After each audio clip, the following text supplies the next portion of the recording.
Hello, young voters. Welcome back to another video. Today, we're going to be interviewing Ben Stern, famous viral sensation. Recently blew up on Instagram, and we're just going to be talking to him, talking about the video, what he said, some of the broader things, asking questions. Just before we start, make sure to check out our Discord, our Instagram, and our website, of course. And all links for those will be in the description. And without further ado, I will introduce Maria, and then we'll go to Rishab, and then we'll go to Ben. So, Maria, why don't you introduce yourself? Hi, everyone. I'm Maria. I'm a junior at Downingtown East High School, and I will be interviewing Ben for the first segment of the interview.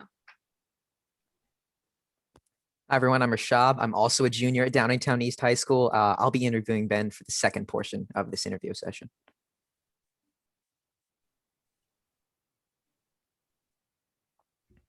And Ben, Ben. I'm Ben. I'm a junior. I'm 16, and I go to Phoenixville Area High School.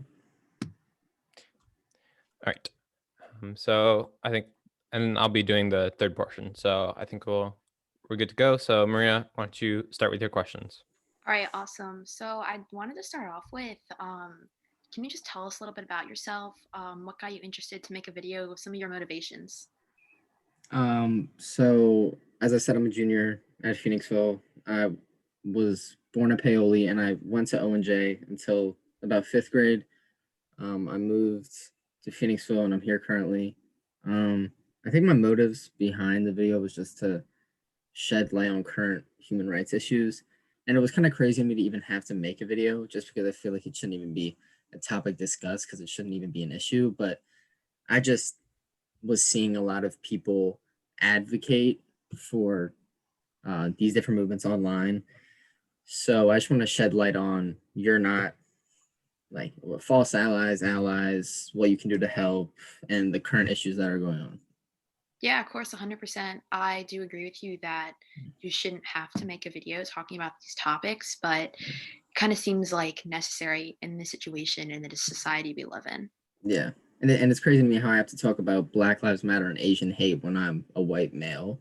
So it's just shows the severity of how big these issues are. Yeah, 100%. Can you tell us maybe a little bit about how you got interested in public affairs or current events advocacy? So I've always kind of advocated for human rights just because I was closeted like 10 years. So I was just obviously, but I kind of got interested in it more when the Black Lives Matter movement started happening, and I started seeing people posting, and then it started to shed away, and the posts stopped happening. People stopped advocating for it online. And I was just like, wow, it's a real issue how people advocate but only want it to trend. So I did my research on it, and now I'm pretty into it now. So that's why I wanted to make the video. Yeah, that's awesome. I think that Instagram advocates, or maybe like false advocates, are a huge issue today. And we should really focus on how we can be a true advocate instead of just posting, because we can post all we want, but if we don't take true action, the problem's never going to be solved. So what are your political beliefs, ideologies? I try not to get into anything political, just because I feel like there's no way to argue, because you're either one side or the other, and you're obviously gonna advocate for that one side. And I feel like one person's opinion on it is not gonna change another person's opinion on it. And I feel like it's just so split that I really feel if I got into it, I'd just be disappointed by how split everyone's views were on it. Yeah, politics these days are really controversial. Yeah. So how does being apolitical while an activist, how do those go hand in hand for you? Say it again, sorry. No problem. So being apolitical, where you don't really want to. Okay. Sorry. No, of course.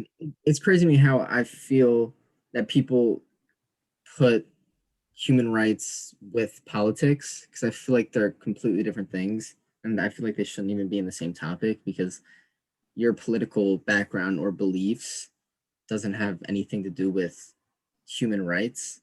Mhm. So it was interesting how I was getting a lot of, I mean, very hateful messages saying, "Oh, I'm a Republican, but pop off." Like there's really no need to It shouldn't matter bring. the political views on. Yeah, exactly. Right. That was my biggest thing on the video about how people were bringing politics into human rights when we just need to focus on the severity of the human rights issue that is going on. Yeah. And going back to the video a little bit, I know that you said you were bisexual. So can you tell us a little about like your story and how you kind of found your sexuality? I mean, I went through phases. I mean, as does everyone. I thought I was one side, the other side, both, neither. Um, but I was just like, I really don't care. I was nervous about people's views on me afterwards if I came out, or just what people would think or say about me. But I mean, I wasn't even out, and I was being called slurs, and just because I was a more feminine male.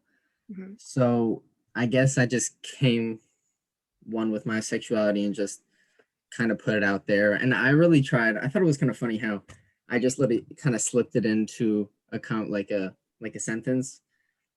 Just trying to bring light on, I guess, how big it was. But it was definitely hard to come out, but uh I think it was definitely time. Yeah. Yeah, no, good for you. Sexuality is really hard, especially how a lot of people that are queer in the LGBTQ community are viewed today. Yeah. There is a lot of homophobia and people that are going to throw slurs out there. So it's really good that that shows a lot about your character that you Mhm. said, okay, I'm going to come out and I'm just going to be me. And I know I might get some hate for it, but I'm going to Yeah. love what I'm going to love. Yeah. So, speaking about homophobia, have you experienced any homophobia or biphobia? Because I know that biphobia is a big issue or controversial topic in the Yeah. LGBTQ community right now. Um so even when I wasn't out, I was receiving massive amount of homophobic slurs, just kind of belittling me even when I wasn't out. So it kind of made me feel like, oh, maybe this isn't the right thing to do. Maybe I shouldn't be doing this. But since I'm out now, I kind of want to talk about how bi people or people who identify as bisexual are sexualized. Um, I've had massive amount of people DMing me saying, "Hey, me and my boyfriend want," like, no. Um, they kind of treat my sexuality as like a something fun to try out. But yeah, that I think that's the biggest issue. And I was receiving a lot of hate um, due to me coming out, obviously. And since I have a girlfriend, people kind of are so close minded that you can be bisexual and be in a relationship. Um, and I came out, I mean, while I was in the relationship, so people were kind of like, "Are you this, that?" But I think homophobia and just being biphobic are hand in hand. I mean, I feel like bi people are more sexualized, but I feel like it's such a big issue, and that's why I really want to speak on it and just kind of add in a personal Yeah. thought on it. Yeah. I mean, personally speaking, I have experienced some of the same things, not really being out, but still getting homophobic slurs, like Yeah. people say that. So Mm, that does kind of really hurt your confidence, yeah. and it is difficult. But is there any like advice you would give to people who are maybe like not out yet, or are dealing with some homophobia? Some things maybe you've used in the past. Um, I had to really, I mean, as I got older, I started to get, I guess, stronger and able to really take the slurs, take what people thought. But I think if you're not ready to come out, you don't need to come out, but you'll know when you're ready in the right time, and you'll just be happier overall afterwards. So, yeah. I think that's really great advice. Yeah. So, switching to a little bit of a different topic, in your video, you did talk about anti Semitism. Yeah. So, what are your beliefs on that? How has it impacted your life? It hasn't personally impacted my life. I have a lot of Jewish friends, and my dad's side of the family is Jewish. My last name's Stern. So people kind of automatically put me in the category of being Jewish. So growing up, people make jokes about Holocaust, things like that. And I just never really found it funny. I never really thought deeply enough into it to really think like the severity of what they were saying and how like crazy it was to be making jokes about gas chambers, just stuff like that. So now, as I got stronger, I call out people obviously because it's just not really okay to even really speak about in the first place. So yeah, that's what I feel. No, 100%. Yeah. I think that the Holocaust and Holocaust, survivors, and even just Jewish people in general, should not be facing this hate. It comes along with what we were talking about before about basic human rights. Yeah. It's almost saying that a white person who is a Christian should be like have jokes made about them and slurs. Yeah. It's not okay, and there's a lot of things wrong with it. Yeah. And I think you do really make a good point about how it hasn't really affected you personally, but your dad's family is Jewish, so you have a little bit of experience with that situation. Yeah. And I think also a really big issue is how a lot of Jewish people around me kind of normalized anti-Semitic remarks. Like in the classroom, people make jokes, and a couple of Jewish people they hear laugh it off, which normalizes it, which kind of makes the people think, oh, it's funny. Let me keep making the joke. So I think it's just a broader issue, um, especially with Jewish people not um, just Jewish people kind of accepting the remarks, which is kind of upsetting. They should be accepting them. Yeah, yeah, and I think it's the same issue with sexuality, gender, just pretty much everything. I feel like people just accept the hate, which is definitely kind of shows what we're at right now and like how big all these issues are. Mm-hmm. But yeah.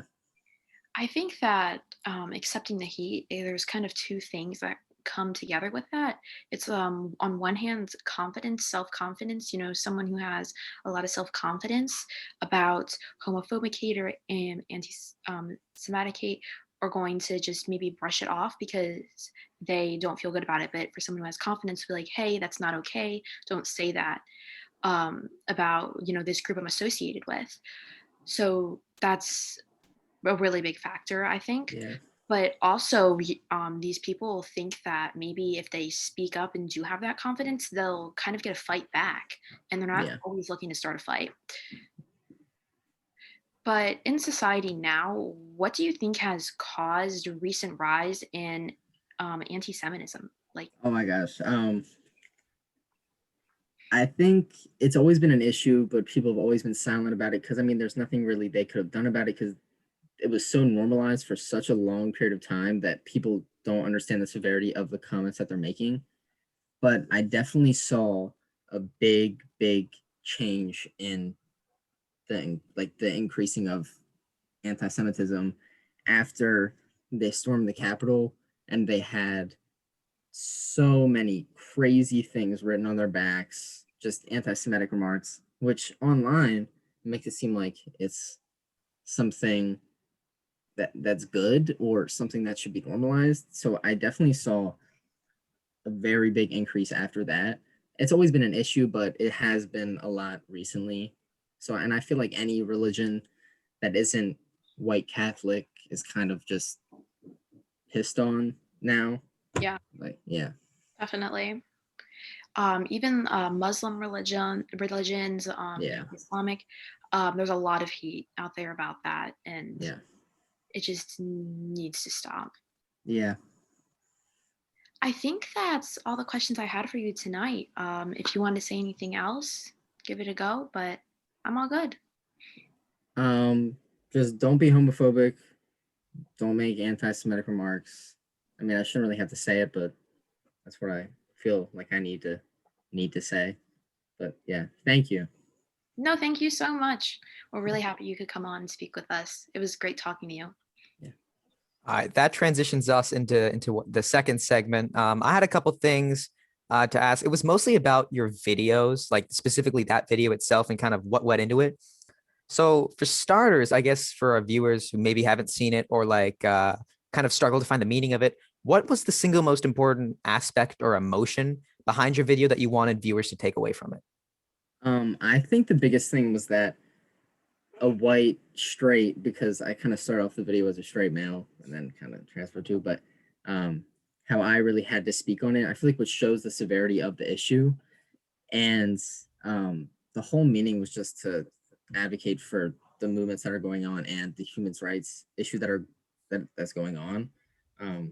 And the video just kind of explains anti-Semitism, Black Lives Matter, Asian hate, especially Asian hate, just because it's currently like, I don't know, it's really occurring right now. I mean, I have a couple Asian friends who are nervous to leave their homes.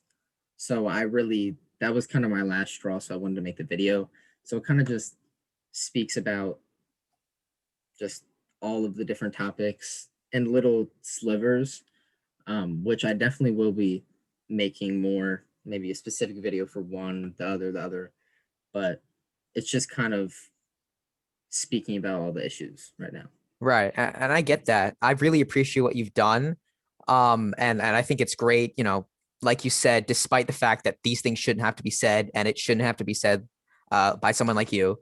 Um, I think the thought is still there, and that's what matters. This transitions kind of well. What you said transitions pretty well into what my next question was, do you believe there's like a unique aspect to what you said in your message that sets it apart from the typical conversations, or is it kind of just like echoing the same beliefs? I think it's just currently echoing, I mean, the true advocates and allies to the movement. It kind of was interesting seeing these people advocate for these different movements, but then touching a girl without her consent, making anti-Semitic remarks, like blaming the Asians for the entirety of the pandemic. So I just really wanted to speak on it, because it's a really really big issue. So yeah. That being said, if you could change something about this video at this given moment, what would it be if there is anything? I mean, I would definitely change, I guess, the way I show my emotions, which is kind of my words. So I guess the cursing, because I mean, our generation is normalized, but any other generation sees it as let's not validate what he says because he's cursing or not using correct terminology. Even my grandma said, you shouldn't be cursing. You don't sound intelligent. But yeah, that would definitely be the thing I change. Maybe use a lower tone, I guess. Yeah. That's an interesting take. I mean, I personally found that like the raw emotion that you put into it kind of like helped to illustrate the severity and the passion that you have with these issues even more. And maybe that's just my bias because I'm part of that generation, this generation, and I can't see things from the perspective of your grandmother and others like her. That actually manages to go well with the question I had was, I saw in the video that you had like major ideas that you wanted to talk about written down in a notebook. I was kind of curious as to like what thoughts were going through your head as you're preparing. Like how was your mind working when you were like trying to get all these ideas down? Um, I've been thinking about it a lot for the past couple of weeks, just especially social media. Obviously, we're speaking on all the different issues, so I kind of just set my phone away, asked a couple friends, "What do you want?" Because I put on my private story, "What do you guys want to be spoken about?" This that. So I made the general topics. I put it on a different page, and then I just wrote everything that I wanted to speak about it because I'm really forgetful, so that's also the reason why I wanted to write it down. But yeah, the notebook definitely helped, and I think it added a little humor in it because I think people were surprised that I was reading off of a sheet. Yeah, I think it added a great amount of humanity to your videos because it kind of showed like this isn't just something I've prepared. This is something that was like kind of out of my mind, and again it adds to that raw element and it shows kind of the true meaning of what you wanted to say. Um, what kind of reactions did you primarily see from this video? Was it mostly backlash or was it mostly support? And how did that kind of factor into your ideas that you were saying? It was mostly support, but definitely there's always going to be people saying different things. The only backlash I was kind of receiving were people bringing political views into human rights, which was kind of crazy to me. I kind of just set aside those because I did not want to spend an hour trying to speak to these people. But I mean, obviously, I was calling slurs, blah, blah, blah. I'm kind of used to it now, and it's not really a big deal to me. I mean, it is a big deal, but I'm kind of, it's normal to me just because I've always kind of been somewhat of a feminine man. So most of the backlash was homophobic slurs, and then the other side was people bringing politics into it, which I don't know why, but yeah. Okay, I get what you're saying. I mean, you're totally right with anything you say, no matter how obvious or common sense might seem, you're gonna have people disagreeing with it and people kind of taking that on you. Um, did anyone just out of curiosity, did anyone like duet or like repost your video with like their own thoughts, like that? Um, People didn't. I mean, a lot of people reposted. I think that's why I got so many views. Right. People saying, I mean, saying nice things, saying yes, like I totally agree. Then other people reposting saying, "What is this?" I had someone comment, um, "Why is this turning into the new religion?" I don't know. People were just saying kind of anything, but it gave me views, so it wasn't really a big deal. That's a good way of thinking about Yeah, it. yeah. That's I just wanted interesting. to get the. I just want to have the most people see it as possible. Um, yeah. No, that's totally understandable. Um, this is kind of more of an overarching question about what you discussed, but the issues you discussed, racism against Asians, homophobia against the queer community, these are like centuries old issues, right? This isn't something new that's risen. It's been an issue that's persisted in societies worldwide for millennia. With that being said, are the issues that you covered, do you believe them to be solvable in a future someday? And would that be our future? There is, I mean, realistically, 100% no. I mean, there will always be hate towards groups that aren't white, straight men. Um, so I feel like, I mean, fingers crossed that one day, but that's going to be my great, great, great, great, great times 10 grandchild. If even that, I just feel like there's always going to be somewhat hate towards all sexualities, all races. Just, yeah, I really don't see a future anytime soon with 100% equality. Right. And, going off what you said, I think it might be that the people getting targeted change, like the field may change, but the war stays the same, right? The hate is always going to be there. The bigotry is always going to be there. It might change who it's directed towards, but that doesn't really solve the issue now, does it? I think the only thing that's going to change is what the media is going to highlight. Right. Like right now, I mean, I haven't really seen much about Asian hate recently. The past couple days, it's kind of comes in waves. So Right. they, I mean, all of these are really reoccurring issues, but I feel like issues that the media kind of makes it seem like, oh, it's not an issue anymore. Let's not speak about it. Let's talk about something else. So, I mean, it's always going to be an issue, which is definitely upsetting, but Yeah, I know yeah, exactly what you're talking about. The media has a remarkable issue to make a remarkable ability to make it seem like an issue has been resolved just because they stopped covering it. yeah, that's definitely why I don't get into politics because I mean, politics is all over media, and it's just false facts on both sides. So it just gives me a headache. So that's why I just try and stay out of it. Okay. I just had one more question for you, and this is kind of related to more to like your viewers. I know you touched on this a little bit. So, in your opinion, who do you believe would have most accepted what you said and your message, and who do you believe would have most rejected it? Um, I think anyone who assaults women, homophobic, says anti-Semitic, gives hate to Asians, I think they obviously, I mean, in my DMs, I definitely saw a reoccurring theme of Right. what they were saying. So definitely our generation took it to heart, but also I got had a lot of grown men trying to speak to me about it. So I think it definitely reached, I guess, our age group more, maybe because we're all on social media, but I think because we're also more accepting than any other generation. And then our kids will be even more accepting, which is definitely nice. But yeah. Okay. Thank you so much, Ben. I really appreciate it. Your Yeah. answers Thank you. really gave us some light there. So, thank you so much. No problem. Thank you. All right. It seems that it's my turn now. So I'm going to be talking about sort of things beyond the video and sort of in general. So my first question for you would be, is there anyone or anything that inspired you to make the video slash start looking into activism specifically? I think it was just I was always an advocate for human rights, but kind of behind closed doors because I didn't one have a very big social media presence, and I thought that you needed a large social media presence to really speak on it, which is not true. But what really got me into it was the Black Lives Matter movement. Like it really kind of highlighted all these different issues that bounced off of it, and also experience.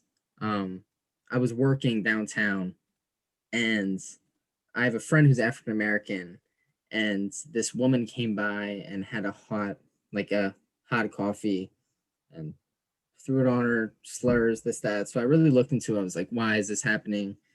Who are the people causing it? What's the issue? And it just kind of I got hooked on it. And I really now just trying to speak on it. Oh wow, that's awful that that happened. Yeah. But yeah, I think a lot of us can emphasize with this past summer really being a Yeah. transformative moment. Which in some ways it's good that we're getting so many people involved, but like the fact that Yeah. we have to get involved is also Yeah. sort of sad. Yeah. So my next question for you would be, so I mean this is sort of similar, but why have you decided to speak up now versus earlier? Was there a particular point like that day you just knew you had to make something, or was it a long time coming? I kind of had a bad day that day, so I was just like, you know what, I'm gonna go all in. So I just wrote everything on that notebook. I just wanted to speak on it, and I thought it would be a good time to also share about my sexuality. So it was kind of hand in hand. So I was like, you know what, let me kill two birds with one stone. Um, but yeah, that was yeah, Oh, so you came out in that video? yeah. I mean, I kind of I was speaking to Maria about it. I put it kind of casually Mm-hmm. in like a topic, speaking about homophobic and transphobic and just all the issues highlighting the LGBTQ community. Um, which I mean, honestly, I think a lot of people didn't even catch it. Mm-hmm. It was kind of how like subtly I put it into a conversation, but yeah, Yeah, because I mean, like we don't know you directly, so judging by the reaction, I figured it wasn't that wasn't the first time because I didn't really see anything about it. But yeah. I guess to expand on that, if we can diverge a little bit, were you happy like with the reaction where there wasn't too many people making a whole big deal about it? You were you Yeah. happy? I mean, I was happy. I was happy. A lot of people reposting and um, speaking on the issue. Also, I saw a large wave of just my close friends also speaking about it, which definitely made me happy. Um, and the people who did catch it privately DM me, congratulate me, which is definitely nice. But yeah, it was overall just a good feedback from my friends, family, and everything between. Mhm. Yeah, it's a fantastically a positive experience. So moving on to like I guess the specific means of some of the stuff you advocate for. Um, so you mentioned in your video a distaste for performance activism that I share along with you. But is there a way, and then for specifically men, how they could actually advocate for women? What do you think we should do to actually advocate for women and in general? Like you talked about being a false ally. So how could we be a true ally? I mean, I really think it all starts with not raping and sexually assaulting women. I think that's obviously the biggest issue. Um, just and also speaking about the recent uprising, I mean, 97%, and a lot of people did not understand that 97% meant unconsensual sex, rape, touching a girl when she didn't want to, unsolicited dick pic, just like things like that. Um, and it just was a really big issue that I wanted to speak about. And I also wanted to reach for speaking about false allies and allies, about how how can you be an ally when you're the one kind of causing the issue and being a part of the problem? So I saw a lot of boys um, speaking about it, posting the same stories as all their friends, as if I haven't seen them grope girls. It just um, it definitely had me thinking about how you can really advocate, and if you are causing the issue, there's just no way you are an ally because you're just not because you're the one doing the sexual assault. Just just the whole topic, yeah. Mhm. If you already covered this, you can just let me know and we'll move on to the next question. But this one's pretty similar. What do you think separates like performance activism from real activism? Is there a degree of separation? Because um, if you, for example, if you do something right and you don't do it with the intentions like that we would want the person to do something, like okay, I don't know. For example, say they say, don't be racist somewhere. And then say the N Doesn't word, that yeah. still help? Even if they say it, but maybe they don't believe it, which is obviously a problem. But doesn't that still help? What do you think separates Yeah, performance kind activism of, from true? but it does get me thinking, why are you advocating for it when you are the one causing it? Mhm. And the really big issue was, I mean, performance activism, men were predominantly boys were speaking on it to have their girl peers say, "Oh, like King, thank you, like you're so kind." It's just that people don't understand how it's such a big, like, um, how it's so divided. It's either you're not or you are. I feel like if even if you post a story and then say the N word, I mean, I feel like I guess like thanks for the post, but it just doesn't make sense how you think you're an ally when you are just straight up being racist. Just an example. Mhm. Yeah, totally. Um, all right. So the next question here is, you and this is sort of similar. You talk a lot about doing the bare minimum in your video. But when you say, you're doing the bare minimum, but then you mention a lot of things. So what do you think would be doing beyond the bare minimum, do you think?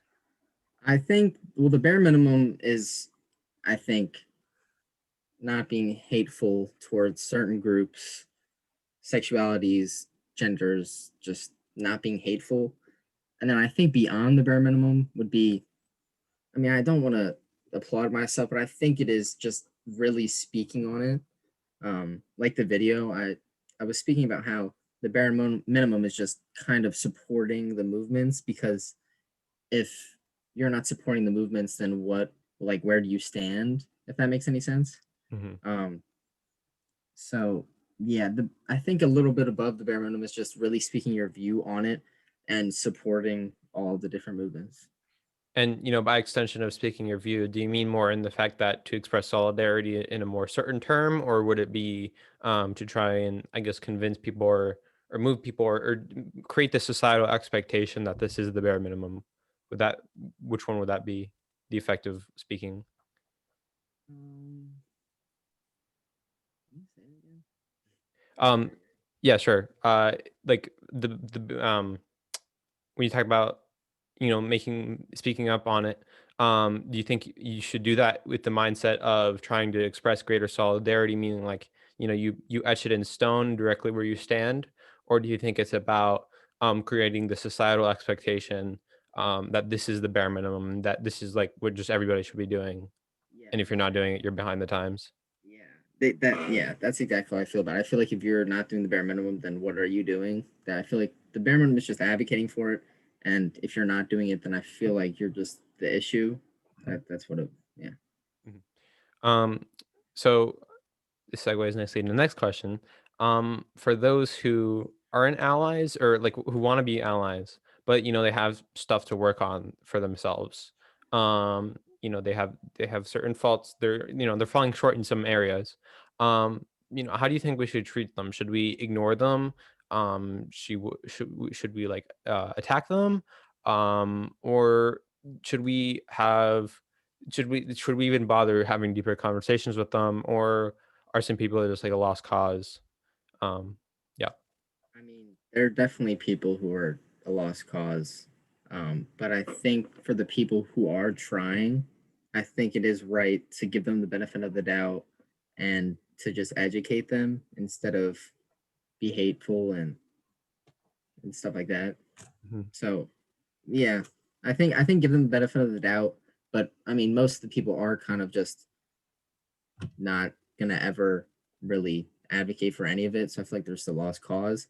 But for the people who are trying, I feel like it is the right thing to do to educate them so they can be allies. Mhm. Yeah. So how would you say that coincides with your apoliticism? Because you don't want to become too polarizing. Wouldn't it also be polarizing to try and take the people who are trying but they're not getting there to try and change their minds? Wouldn't that be the same thing? I mean, kind of, but I feel like human rights is a completely different topic.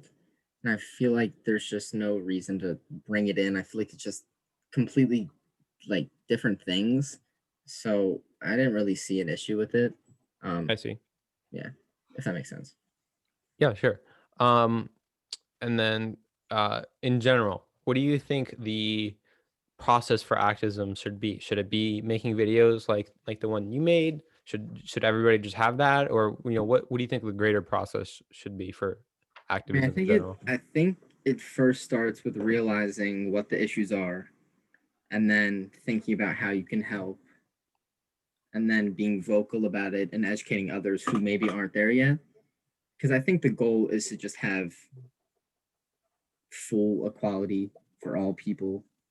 So I think one, educate yourself, speak on it, and then educate others. Great answer. All right, next section, just some questions and some opinions you might have. Mm-hmm. Um, first question is, and I mean, you kind of alluded to this, but do you think American politics should be less polarized? I mean, yes, but I feel like it's just as I feel like it's just a law school. I mean, there it's just always going to be so broad and so, especially during election time. I mean, I opened my phone and I was just, I'm not even in politics, and I was just getting crazy. I just feel like there should be different sections of the internet for different things because it was just really just out there and really being preached because it was starting to be kind of a little preachy. Um, so yeah, that's how I feel about it. All right. Interesting. So I think there's something going on in the chat. Ryan, do you want to say what you need to say? Yeah, I just have a question coming from one of the people on the call. Uh, here, they said, "Why do you think we should automatically believe women when they make a rape allegation when there have been women who have dragged on rape trials for years and then admitted to making up the allegation? Isn't our U.S. judicial system created on the belief innocent until proven guilty?" Yeah, but um, I feel like you always give. I mean, it's 97%, so I feel like you always need to give the woman the benefit of the doubt and to always stand behind them because, I mean, I feel like you always need to stand behind the victim, even if they accused. I feel like you always need to stand behind them until the other person is proven guilty. All right. So audience member, I hope that answers your question sufficiently. And if you have more, we'll have I time at don't the want to end. sound preachy. I Yeah, just totally. Yeah, I don't feel like you were. Yeah. Okay. So our next question that I have written down here is um, this one's a little bit more profound. Do you feel like, in general, male feminists, if you would call yourself that, are tokenized? For example, how on the opposite side, Candace Owens, who might argue for the opposite interests of people of color, is sort of used as the token conservative person of color, or how Blair Wright is a trans woman, um, but is anti-trans in her content.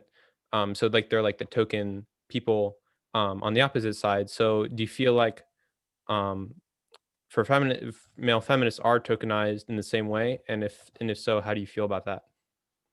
I mean, I think we definitely are. I mean, because obviously men who are extreme feminists are a little hard to find.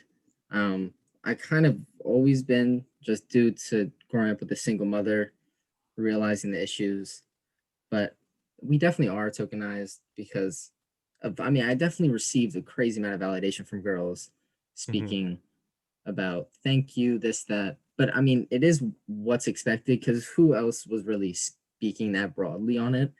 So it does make sense, but I feel like it shouldn't happen because then people might do it for the wrong reasons. Yeah, I think that's a really important, thing to recognize. And, also, if we constantly like treat somebody, like you said in your video, who's just saying like women should have rights, and then everybody in the world just like, oh my God, so brave, thank you. Yeah, right. That sort of creates a weird expectation where like, that's all you need to say. Yeah, which goes with the bare minimum, I think. Mhm. Um, So next question is, what do you think about like the general both sides narrative that is sort of going on around the country? Do you feel like that's used as a dismissal from one side to the other? Like, if one side is making a good point, the other side might say, well, both sides do such and such, so nothing actually really matters.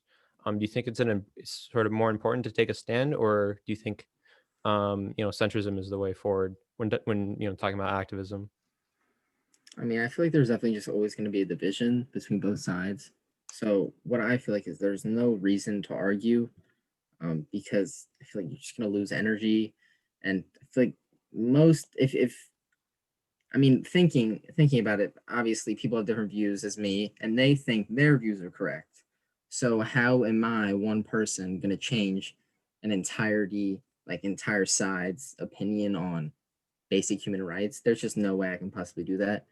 So I mean, I'd like to say I'd want unity, but it definitely just won't happen anytime soon, just because it's so divided. So definitely take a stand, but just lower your expectations for the response from the other side. I mean, the response was definitely there, but not the response I kind of wanted, but definitely expected. Okay, yeah. Uh, all right, let me just make sure I covered all the questions because I did them a little bit out of order. Um, yeah, all right. That is all the questions I have. I just want to remind the audience to check out our Discord and our Instagram and our YouTube and our website, obviously, for more content such as this one. Anybody, if you have anything, if you want to add, Ben, if you want to add anything, go ahead. For the people who are watching on YouTube, make sure to give us a like and subscribe to the channel if you want to see more content like this. Of course, I think we might see more of Ben in the future, hopefully. So if you enjoyed this. Oh, wait, real quick question coming from someone. Oh, yeah. So I totally forgot about audience questions. So audience questions, send them to Ryan, and then Ryan, you read them out. Yeah. Well, I'm a moderator, but Yeah, we actually have one from Or, Sarah. yeah. Okay. Yeah. I have two questions. So the first was, do you think you were like preaching to the choir at all when you made that video? Because you kind of like spoke about how you already kind of knew how people were going to talk and you were like just echoing things.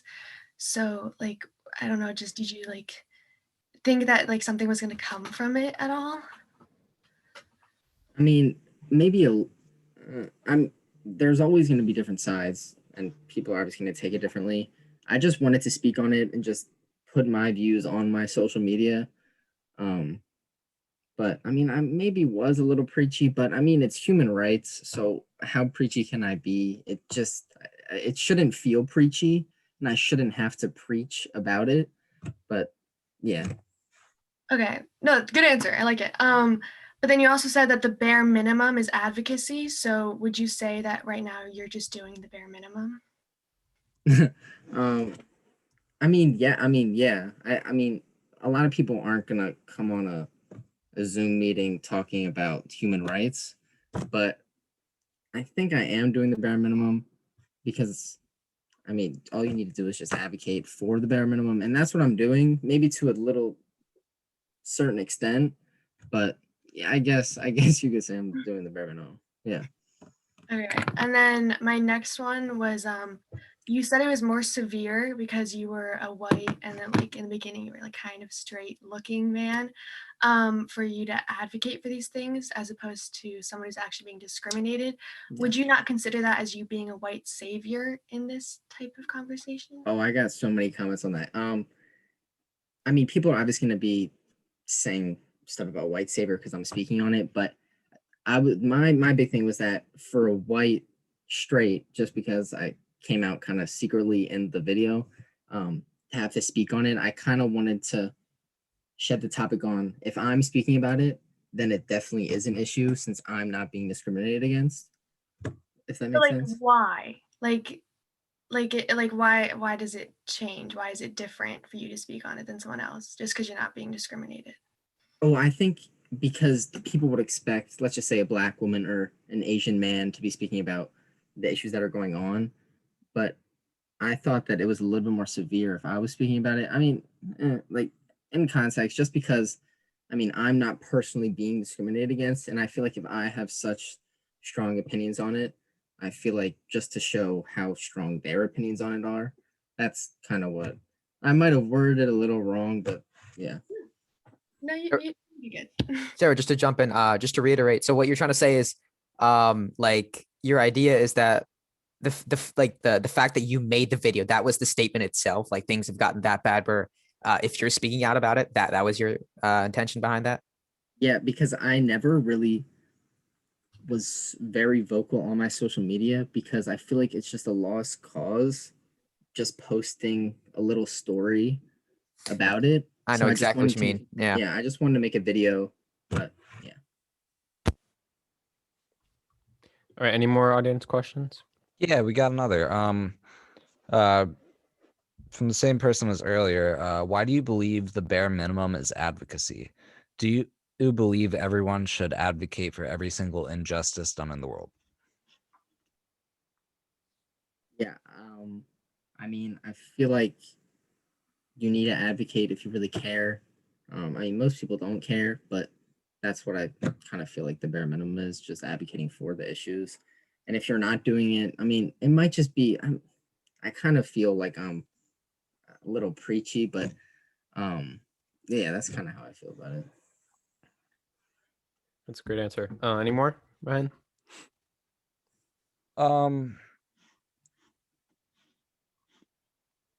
Let me see. Yeah, we got another. If you believe everyone should advocate for every issue, why do you advocate for only the mainstream ones? I mean, the Instagram reel is not large enough for me to speak about every single issue.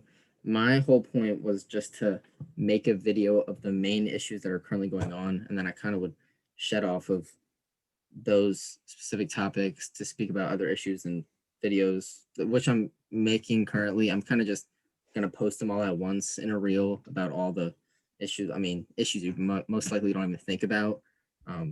Which I did get a lot of comments about that. Well, how are you advocating for these big movements and not for the other little ones? But they're definitely coming. They're on their way. Okay, yeah, thank you. I mean, yeah, like in a certain sense, to talk about every injustice in the world would literally take forever. So Yeah. They're ever developing. So yeah, it's definitely a good question because I thought about it. I thought about it too. How can I speak about only these specific issues when there's so many other issues? So I was like, you know what, if I'm gonna do this, then I might as well speak on all the issues. So I have about 10 videos I made, and I'm probably gonna make a lot more. Mhm. Yeah. All right, any more questions, Ryan or Sarah? If someone sends them to you as well. Good questions. Yeah, if there's anything else, just direct message it to me now. Yeah, it looks like we got a question. Just give it a second.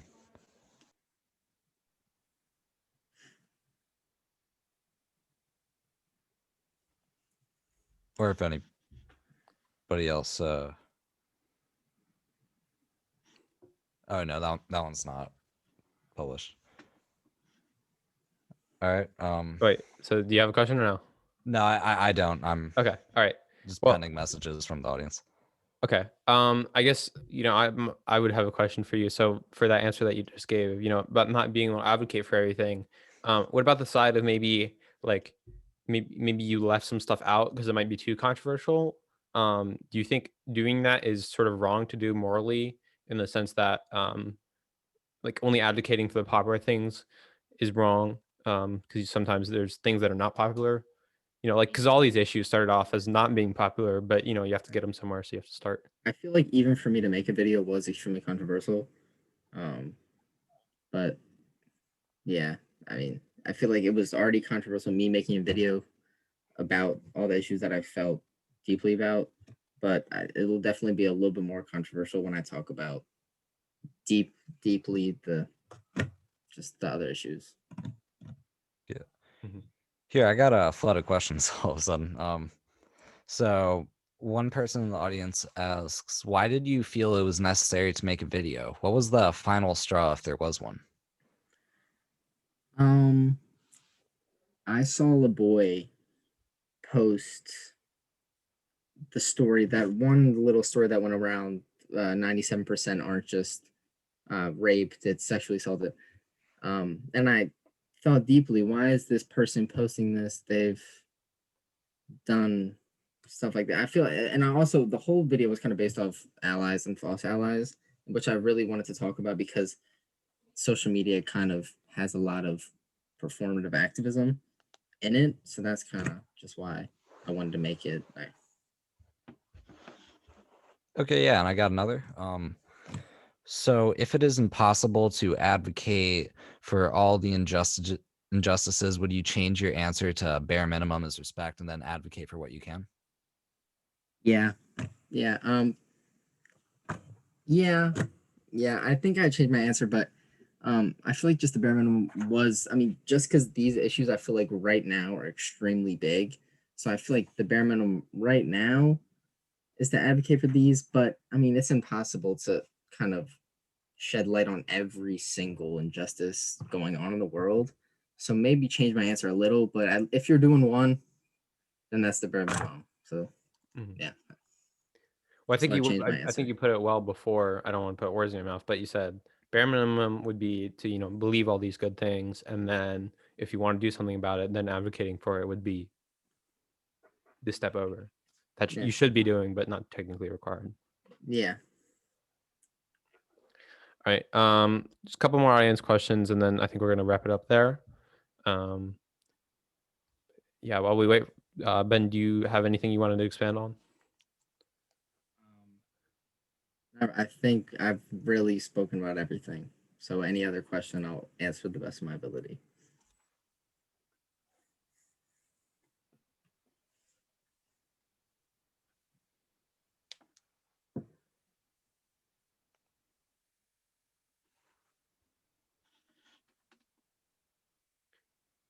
Sarah, did anybody message you any questions or no? Okay. Right. Well, if there's no more questions, Wait, real quick. I think. Rishab, did you have something? Yes. Yeah. This was another. I mean, this wasn't. I don't see the chat as much, but I know this was something that one of the staff had was talking about. Um, I think he kind of had issue with the way you were citing the 97% statistic, mostly because there've been like inquiries into the study itself, and there's been issues with like sample size and what exactly constituted sexual assault as part of that study. So like I think the main issues were, and I've read up with about this myself, so I can kind of say like I know what people have had issues with. I think the main issues with that like actions such as like staring and you guys are familiar with the study itself, so you can correct me if I'm wrong, but I think like standing close to a woman was constituted as sexual That's a assault. reach. Yeah. So I think the issue was you're working your argument based on like very broad and to many people misleading statistics. So that kind of brings into question the validity of your argument as a whole. Is it really fair to be using 97% and such a drastic number if the actual study that's based off of is based on broad and maybe not entirely socially accurate information? Yeah, I think sexual assault is such a broad like aspect. I mean, your audio is really quiet. I don't know if it's is this different. better? Yeah, it's Yeah, better now. it's better. Right. I just feel like it's such a broad, I don't know, what is sexual assault and what kind of goes under it. I mean, I guess I know about that. Maybe I'll take back my comment about 97%, maybe 80%, but I just wanted to speak on it. Right. But I mean, people think, standing next to that is definitely a reach. Like that is definitely a reach, but definitely non-consensual stuff is sexual assault. Yeah. And Mhm. obviously any number above 0% is, a tragedy. But I think the issue lies in that, like, and this is the question was originally posed by someone on staff, but this is me kind of speaking on my own soapbox here. I think using faulty statistics kind of like overall undermines the argument as a whole, because people can point to these statistics, and to add on to that, it was a sample size of 1,400 women, which, it's considerable, but it's not massive. But like, arguably faulty statistics and studies such as these kind of bring into question, people can point to them and use them to undermine the argument as a whole, which of course we don't want to happen, because then it roadblocks any significant social change taken to address these, brute violations of women's rights. So I think the issue is that we have to be careful what kind of data we use, and we can't cherry pick, we can't exaggerate. I think we should let the facts speak for themselves in those scenarios. And ultimately, if we use factually correct information that dissenters can't argue against, people are advocating for these issues stand a much greater chance of having their issues addressed and heard. So I wanted to know what your thoughts were on that. I'm sure you probably agree for the most part.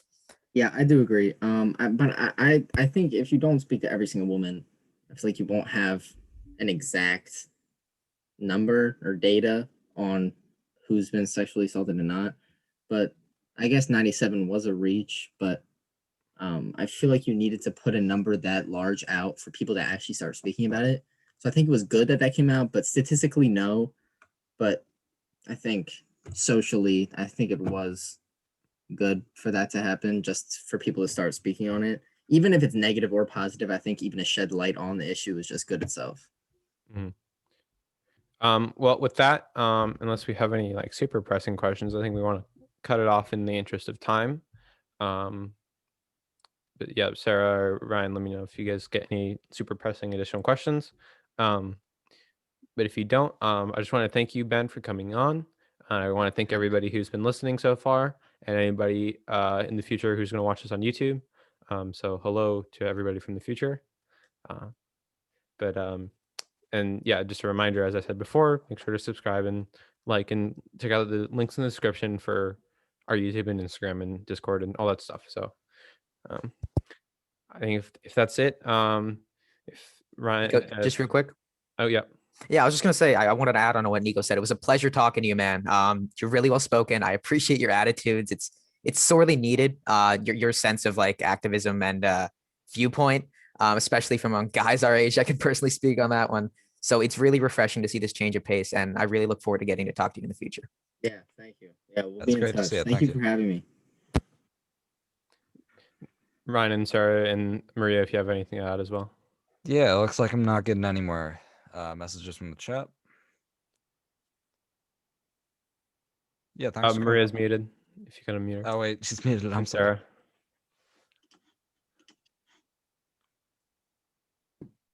Sorry about that. I muted myself. Everyone else was talking. Oh. In case I had any background noise. But yeah, I did just want to thank you, Ben, for coming on. It was really fun talking to you. And I think we hit a lot of really good points tonight. Especially Rishab at the end, you really hit home with those great questions that some of the other pundits were talking about. And I think that it's really good that we reiterated those and kind of just put everything out there, because a lot of times it is difficult with statistics, and there are a lot of different statistics out there. So I think that a problem like this, or maybe just advocacy in general, does take a lot of research, but we really appreciate everything that you said here, Ben. Yeah, I agree. I think you're really well spoken, and I kind of liked how you thought about your questions when we asked you things. You didn't just stay stubborn and just drove home with what you thought in your video. You kind of thought about it and changed it up a little bit, which I thought was refreshing. So yeah, that was really good. Yeah, it really was had good to to think see. about it because I didn't want to say something wrong. So Yeah, I mean, it was good to see your openness. We're glad you came out. I think we all learned a lot from this call, and yeah, it's a pleasure to have you. All right. thank you. Awesome. All right. Very enjoyable. Hopefully you guys on YouTube and on Zoom enjoyed as well. All right. I'm going to end the recording now.